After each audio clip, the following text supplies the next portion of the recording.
ఒకప్పుడు వేరు, ఇప్పుడు వేరు. ఇప్పుడు భర్త లేకున్నా ఏదైనా జాబ్ చేసుకొని దర్జాగా బతకగలుగుతున్నారు.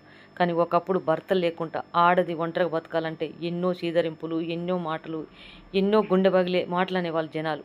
కానీ అవన్నీ తట్టుకొని కన్నబిడ్డల కోసం బతికి, కష్టం చేసి, ఆస్తులు సంపాదించి, చదువులు చెప్పించేసి, వాళ్లకు ఏ లోటు లేకుండా చూసుకొని, కన్న తండ్రి లేడు అనకుండా చూసుకునే తల్లులు చాలామంది ఉన్నారు.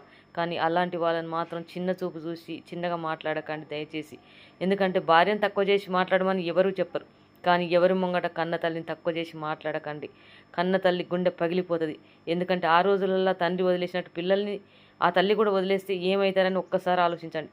కానీ కన్న కడుపు కదా, తల్లి కదా, వదులుకోలేక కష్టాలు పడుతూ బయట ఎన్ని బాధలు పడ్డా, ఎన్ని మాటలు పడ్డా, ఎన్ని దెబ్బలు పడ్డా ఆ బిడ్డల కోసమే ఆ జీతాన్ని ఉపయోగించుకొని బ్రతికిన తల్లి గురించి ఒక్కసారి ఆలోచించండి. ఈరోజు మీరేం చేస్తున్నారు, ఏం సంపాదిస్తున్నారు అన్నది మీరు ఆలోచించండి. చదువు సంజలు లేకుండా జీవితంలో బతికి ఆ బిడ్డలకు ఏ లోటు లేకుండా చూసుకున్న కన్నతల్లి గురించి ఒకసారి